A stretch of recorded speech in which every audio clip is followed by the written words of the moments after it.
Hello everybody, welcome to our second class video about special right triangles.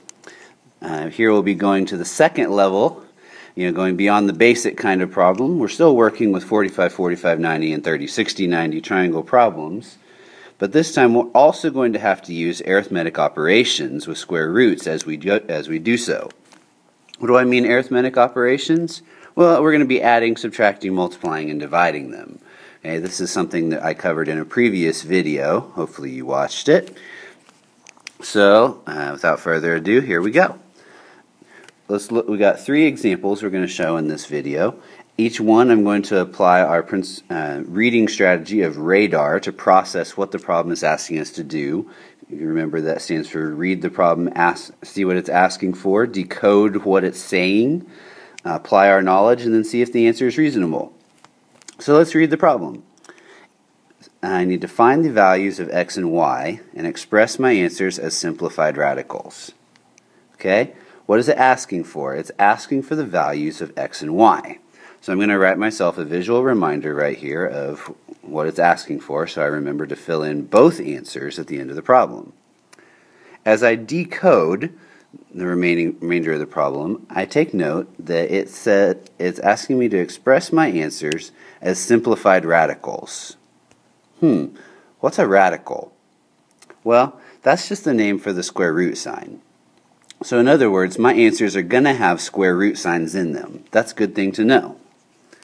Alright, I also take note as I'm looking at the problem that in the picture it shows me a 30 degrees and a 60 degree angle. That means I can use a 30, 60, 90 triangle. So I'll need to get out my formula triangle, which looks like this. We saw that also in a previous video. Okay, so I've decoded. Let's just go through the process now. So I've been teaching y'all to match the formula with the side of the triangle. Across from the 30 is the formula A. So I say x is equal to a, whatever a is. Across from the 60 is the a square root times the square root of 3, so a times the square root of 3 is equal to the 21. Across from the 90 is the 2a formula, so y is going to be equal to 2 times a. Well, I obviously need to find out what a is. Okay, so I'm going to start over with the a square root of 3 equals 21. That's where I have my number, the side that I know. Notice that this does not say a times square root of 3 equals 21 times square root of 3. In that case, I could just say a equals 21. We've seen those kind of problems before, where it was easy to find the value of a. This is not what it's saying. Notice that that's just a plain 21. It is not a 21 times square root of 3. So that's not going to work. We're going to have to solve this equation, a times square root of 3 equals 21. So I've been saying times this whole time. Remember, it's times even though we don't actually write it when they're right mished up next to each other. How do I undo multiplication? Well, division, of course. So let's divide both sides by the square root of 3. Divide that side and it cancels, and I'll divide the other side by the square root of 3. So I get a equals 21 square root of 3. Oh gosh, that's the math police again, because we're not supposed to have any square roots in the denominator. Okay, so, oh yeah, I remember. Mr. Henning told me how to rationalize the denominator in a previous video. I'm supposed to multiply by square root of 3 over square root of 3, whatever that square root was in the denominator. In the numerator, I would have 21 square root of 3. And in the denominator, square root of 3 times square root of 3 is just 3. Okay, I can simplify this. 21 divided by 3 is 7, and then the square root of 3 will just come along for the ride. So, for my x, which is, x is a, so that a is 7 square root of 3, so x must be 7 times the square root of 3. For y is 2 times 7 times the square root of 3. The a, I just plugged in the a up there. Multiplying those, I would get 14 square root of 3.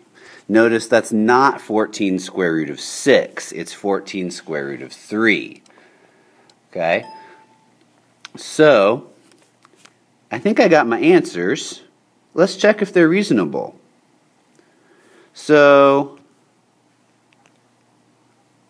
I'll convert those to decimals. You can just type those in the calculator. And, well, I think it looks pretty reasonable. The 7 square root of 3, just 12 point something, is less than my 21, which it should be. And the hypotenuse is longer than the 21. So I think I'm pretty good. Seems reasonable enough. All right, let's look at the next one.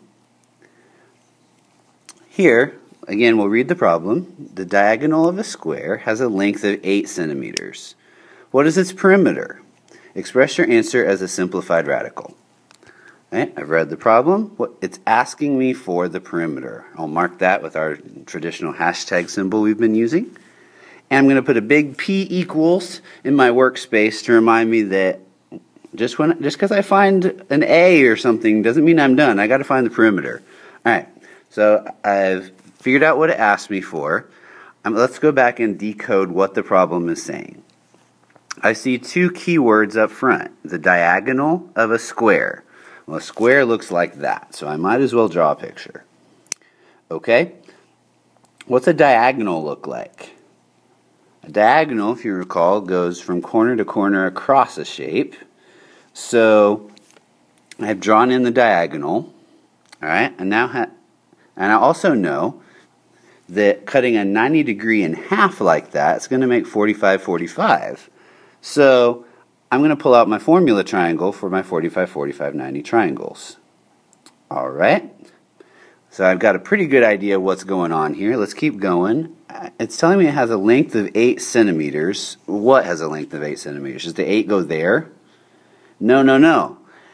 It said the diagonal of the square has a length of 8 centimeters. So it's not there, it's there. The diagonal is 8. Okay. Cool. I also noticed that I need to express my answer as a simplified radical, which means it's going to have a root. Okay, so I've decoded. Let's apply our formula. Those two sides of the square are A, because they're across from the 45s. And then the hypotenuse is A times the square root of 2. So I've got to solve the equation similar to what we did last time of A square root of 2 equals 8. Notice the 8 does not have a square root, so this is not one of the simple problems. Again, that's multiplication. So what do I have to do to both sides? I'm going to have to divide. So let's divide by the square root of 2. It cancels on that side, and I have 8 over the square root of 2. Oh dear. I'm getting in trouble again. Oh, okay, but I know how to get out of it, so I'm good. So let's multiply by square root of 2 over square root of 2. What would I have in the numerator? Well, I can't combine those, so that's just 8 times square root of 2. What about the denominator? Square root of 2 times square root of 2 is just 2. It gets rid of the square root sign. Okay. I can simplify 8 over 2 to 4, so A must be 4 square roots of 2. Okay, so that means, well, that A must be 4 times square root of 2, and so would that A, and so would all the other sides as well. I mean, all of those sides are congruent, it's a square. Okay, am I done with the question? Well, no, it asked me for the perimeter. That's why there's that big P equals down there. So how do I get the perimeter? Well, I'm going to have to add up all of the sides. So that would be 4 times square root of 2 plus 4 times square root of 2 plus 4 times square root of 2 plus another 4 times square root of 2. So how do I add all those? We learned in a previous video that when we add square roots, we combine like terms if we can. These are all square roots of 2, so we can combine like terms. We just treat them like x's, like 4x plus 4x plus 4x plus 4x. So 4 square root of 2 plus 4 square root of 2, blah, blah, blah, would be 16 square root of 2. Kind of like 4 apples plus 4 apples plus 4 apples plus 4 apples would be 16 apples. There, I found my perimeter. I need to put units. I did. See, there's centimeters. Don't forget to put the units. And then, is that reasonable? Well, I put up there the decimal equivalent of 4 times square root of 2. And Okay, that's shorter than 8, so at least it sounds reasonable from that perspective, so let's go with it. All right, let's take a look at one last one.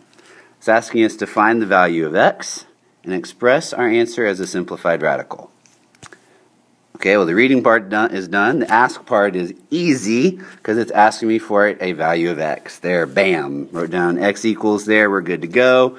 Let's decode. We see it needs a simplified radical. I know that means a root, blah, blah, blah. We've seen all that before. Okay, as I look at the picture and decode the picture, I notice a 45, which would mean the other angle has to be a 45 because I have to add up to 180. I also see a 60, so that means the other angle has to be 30. Hence, I'm going to need both formula triangles, and I'm going to start over here at the 5. That's the only side number I know. I'm going to start over there. I'll need to find the hypotenuse, the middle side, so that I can do something on the other triangle. That's what I'm thinking as I look at that picture. Let me pull out the two formula triangles just so we can have them for reference here. Okay, so we've decoded the problem. I need the middle side so then I can get x. Great.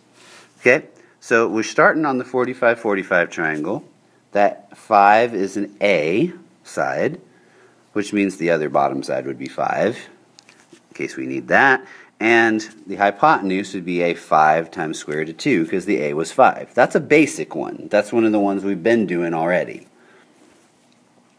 Alright, so now how about the second triangle? Okay, so across from the 30 is an A side. But wait a second, I already had an A over there. So for sake of purpose of this video, I'm going to recolor those A's because the A's for my 30, 60, 90 triangle are very different from the A's from the 45, 45 triangle. Okay, so I already have my A, and that's kind of nice. The X side across from the 60 is going to be my A times square root of 3. Well, that's the one I want, so let's go ahead and plug in what I got for A. What's going to go there? Well, A was 5 times square root of 2, and then I have times square root of 3. So X is 5 times square root of 2 times another square root of 3. How do I do that? I got to multiply those. If you recall from that previous video, we multiply the outside numbers and we multiply the inside numbers when we multiply square roots. Remembering that that invisible 1 is there, we get 5 as the outside number, and 2 times 3 is 6. So x must be 5 square root of 6. I've got my answer. Is it reasonable? Well, I know it's bigger than my 5 square root of 2, so that's a good sign. 5 square root of 6 would be bigger than 5 times square root of 2. And let's check the decimal version. So I get 12.247. The hypotenuse would be double the A, so that'd be 10 square root of 2, which is about 14.142. That is more than 5 square root of 6, so I think I'm pretty good. Alright, so got a reasonable answer. Whew, that was a lot. And, boy, I'm glad we evaded those police. We could have gotten in some big trouble. Oh well, I'll see y'all criminals in class.